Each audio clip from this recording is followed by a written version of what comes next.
శ్రీమాత్రే నమః. బినోలా గ్రామంలో గత 41 శుక్రవారాలుగా కోటి కుంకుమార్చన కార్యక్రమాన్ని ఎంతో వైభవంగా నిర్వహించుకుంటున్నారు. ఆ కార్యక్రమ నిర్వహణ గ్రామ పురోహితులైన శ్రీ కృష్ణప్రసాద్ జోషి గారి ఆధ్వర్యంలో జరుగుతున్నది. ఆ కార్యక్రమానికి సంబంధించిన వివరాలను, సందేహాలను గురువు గారికి అడిగి తెలుసుకుందాం. నమస్కారం గురువు గారు. శ్రీ గణేశాయ నమః, శ్రీ సరస్వత్యై నమః, శ్రీ గురుభ్యో నమః, శ్రీమాత్రే నమః. కోటి కుంకుమార్చన చేయాలనే ఈ సంకల్పం, ఆలోచన మీకు ఎలా వచ్చింది? సంకల్పం అనేది కొత్తగా చేయడానికి ఏం లేదమ్మా. ప్రతి సంవత్సరం బినోలా గ్రామంలో ఏదో ఒక కార్యం చేయాలని ఉద్దేశంతో ప్రతి సంవత్సరం కార్యక్రమం చేస్తూనే ఉంటాం, అందరికీ తెలిసిన అంశమే. దీంట్లో భాగంగా ఒకప్పుడు 2007లో లక్ష కుంకుమార్చన సామూహికంగా నిర్వహించుకున్నాం. ఇప్పుడు కూడా కోటి కుంకుమార్చన చేయాలనే సంకల్పమే అమ్మవారి అనుగ్రహంతోనే సంకల్పించినటువంటి కార్యం ఇది. ఈ సంకల్పం ఎప్పుడు మొదలు పెట్టారు? ఈ కార్యక్రమం యొక్క సంకల్పము జగద్గురువులు గురువర్యులు హంపి విరూపాక్ష విద్యారాణి భారతి స్వామి వారి యొక్క జన్మోత్సవం రోజున, అనగా జ్యేష్ఠ శుద్ధ పౌర్ణమి రోజున, తేదీ జూన్ 11వ తేదీ రోజున అమ్మవారి సన్నిధికి వెళ్ళి, అమ్మ నీకోసమై ఈ కోటి కుంకుమార్చన చేయాలని సంకల్పం చేస్తున్నామని అనుకోవడం జరిగింది.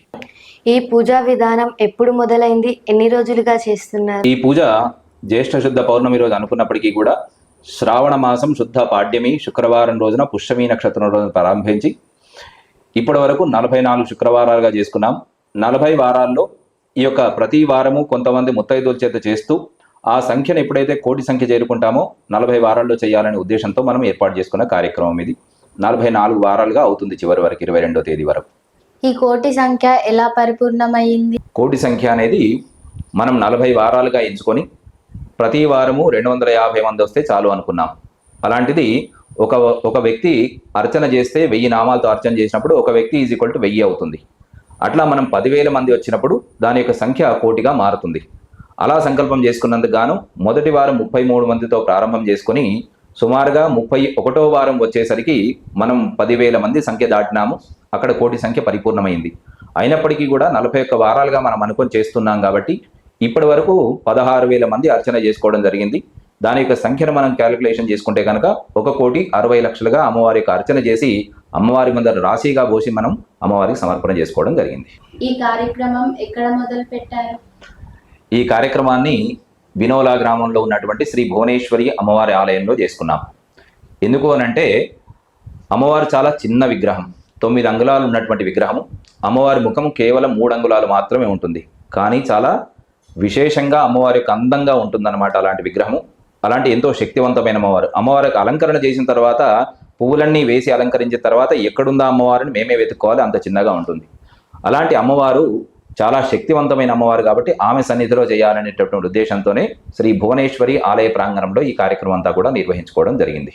ఇక్కడ ఇంకో విషయం కూడా ప్రస్తావించాలి. మరి మనము ఒకే అమ్మవారి స్థలంలో ఎందుకు చేసుకున్నాము?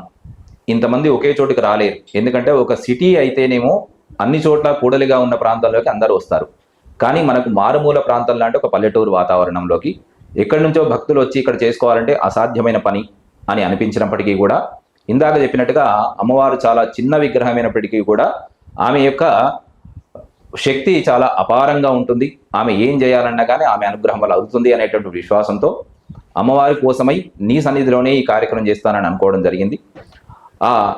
అదేవిధంగా భక్తులందరూ కూడా అక్కడికి చేరుకోవడము, ఇన్ని వారాలుగా ఎక్కడెక్కడ సుమారుగా 60-70 గ్రామాల నుంచి ఈ భక్తులందరూ రావడం జరిగింది. ఈ కార్యక్రమంలో పాల్గొనడం జరిగింది.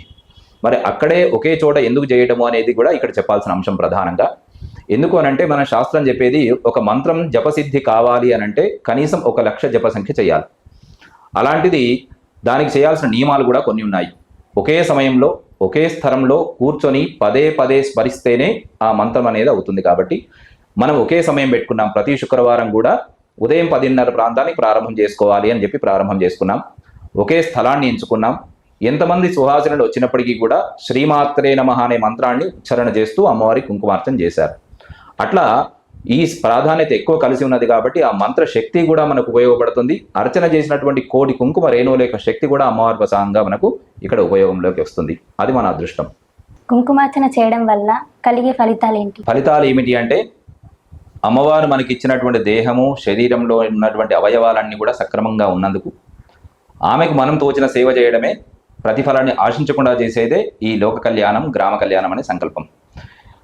ఇక్కడ అమ్మవారికి అర్చనని ఎందుకు చేసుకుంటాము అని అంటే, దీంట్లో శివుడు అభిషేక ప్రియుడు, విష్ణు అలంకార ప్రియుడు, అట్లాగే అమ్మవారు అర్చన ప్రియురాలు.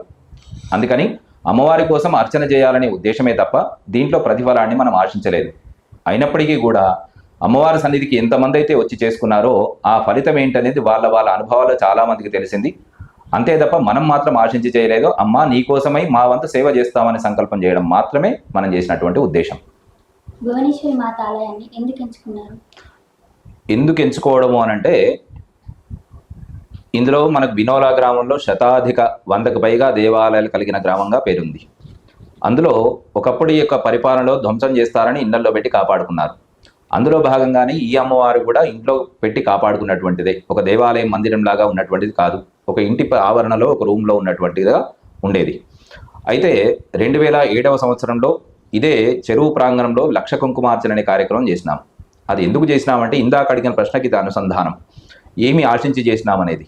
ఎప్పుడు కూడా ఏమి ఆశించి చేయట్లేదు. కానీ అప్పుడు 2007వ సంవత్సరంలో బినోలా గ్రామస్తులందరూ కూడా నా కోసం ఏదైనా సహాయ సహకారాలు అందిస్తూ ఉంటే నేను వాళ్ళ ఇంటికి వెళ్ళి ఏమీ పని చేయలేను. అట్లాగే నేను వాళ్ళ ఇంట్లో ఒక వ్రతం చేసినా, ఇంకో పూజ చేసినా 100 రూపాయలు తీసుకునే చోట 50 రూపాయలైనా కానీ ఇచ్చి పంపిస్తారు. వాళ్ళ రుణాన్ని తీర్చుకునేటువంటి అవకాశం ఏమిటి అని వచ్చిన ఆలోచనలో మొదటి సంకల్పం లక్ష కుంకుమార్చన. అంటే వీళ్ళందరినీ కూడా ఒకే చోట కూర్చోబెట్టి, నేను ధార్మికమైన వ్యక్తిని కాబట్టి ధార్మిక కార్యక్రమాన్ని చేసి అమ్మవారికి అనుగ్రహం పొందింపజేయాలి అనేటటువంటి భావనతో లక్ష కుంకుమార్చన 2007 సంవత్సరంలో చేసుకున్నాం. ఆ లక్ష కుంకుమార్చన ఎప్పుడైతే చేశామో అంతవరకు బినోలా గ్రామంలో అమ్మవారు మన ఇంటి వెనుకనే ఉన్న సంగతి నాకు కూడా తెలియదు. ఎందుకంటే చాలా తక్కువ మంది సంఖ్య వెళ్ళేవాళ్ళు. వారు ఎవరైతే కుటుంబ వ్యక్తులు ఉన్నారో వాళ్ళు మాత్రమే అర్చన చేసేవాళ్ళు. వాళ్ళు అక్కడికి వెళ్ళేవారు, మిగతా వారు వెళ్ళేవారు కాదు. ఆ తర్వాత నాకు తెలిసిన తర్వాత ఇంత మంచి అమ్మవారి ఆలయము ఇక్కడ చాలామంది మహాకాళి రూపంలో ఆరాధన చేస్తూ ఆ భయపడడం వల్ల అక్కడికి ఎవరు వెళ్ళడం లేదు. అమ్మవారి సన్నిధిలో మనము సౌమ్యంగా ఆరాధన చేస్తే అందరికీ కూడా అమ్మవారి యొక్క అనుగ్రహం సౌమ్యంగా కలుగుతుంది కదా అనే భావన చేత అక్కడ ఆ కార్యక్రమం ప్రారంభం చేద్దామంటే, ఈ సహస్రనామ స్తోత్రం ఏదైతే ఉంటుందో అమ్మవారిది, అలాంటిది 1000 సహస్రనామాలు అమ్మవారి యొక్క సన్నిధిలో 40 రోజుల పాటు పారాయణం చేయాలి, దాని యొక్క హోమం చేయాలని సంకల్పం చేసుకున్నాను.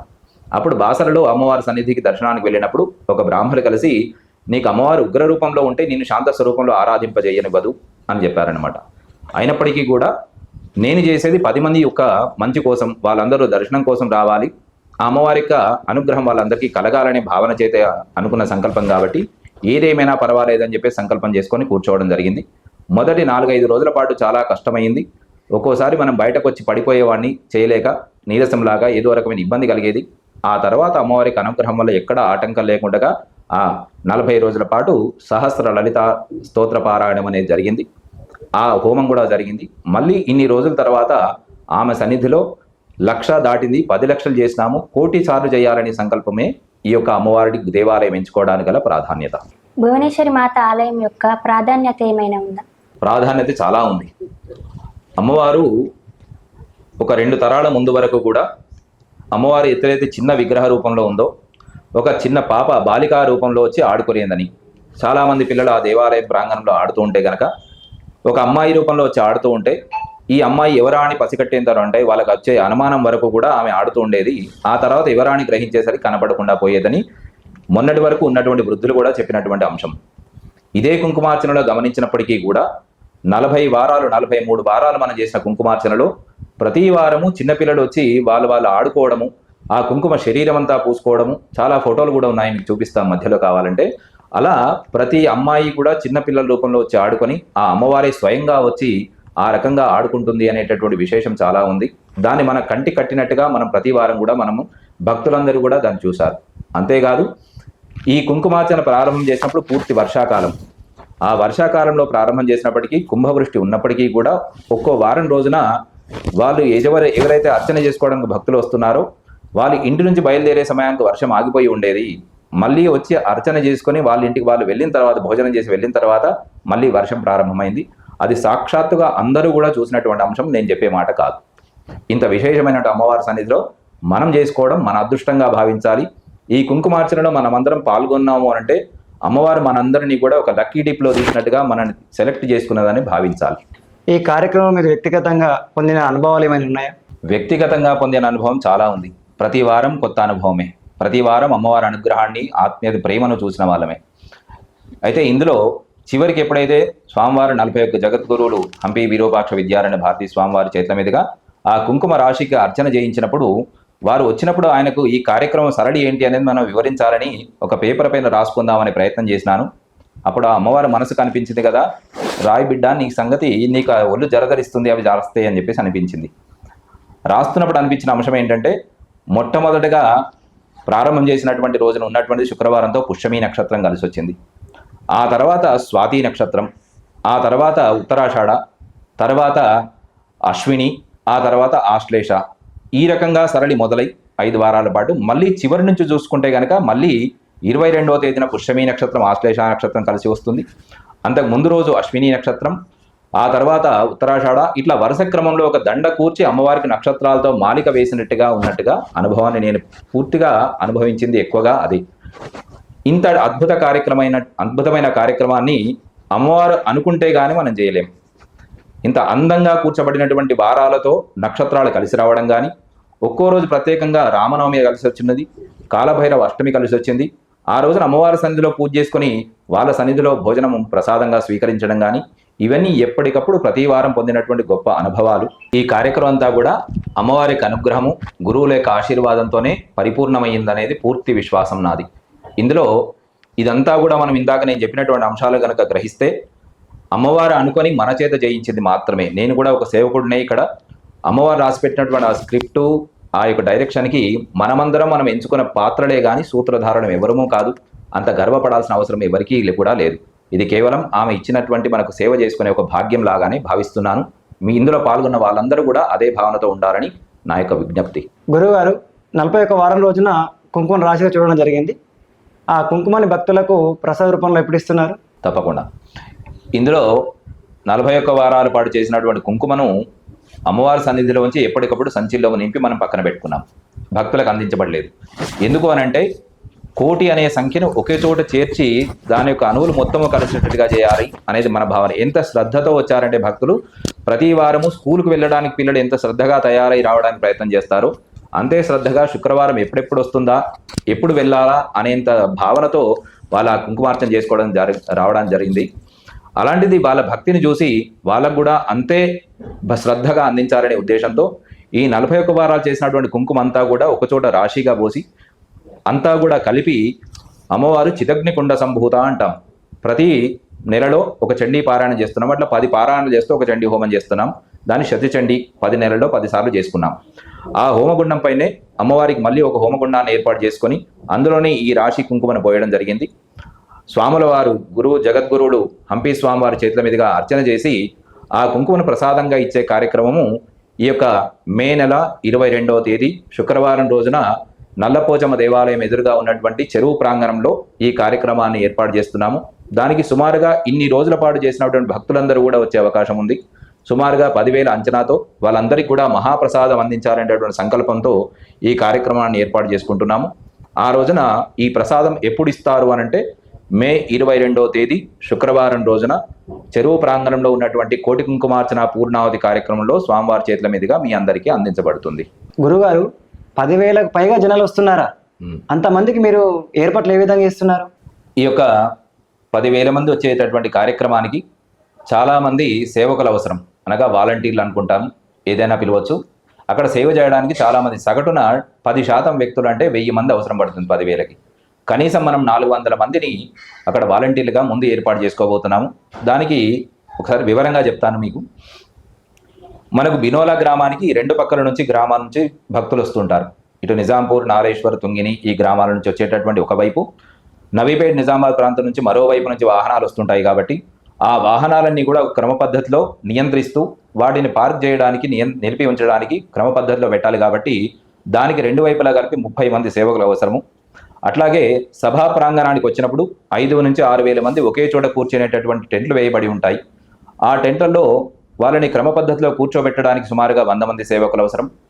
అట్లాగే వాళ్ళందరికీ కూడా కూర్చున్న సమయంలో సుమారు 2-3 గంటల పాటు కార్యక్రమం సాగుతుంది. కాబట్టి అందులో నీళ్లు అందించడానికి పిల్లలు, విద్యార్థుల సహాయం చేత ఒక 50 మంది సహాయంగా తీసుకుంటున్నాం.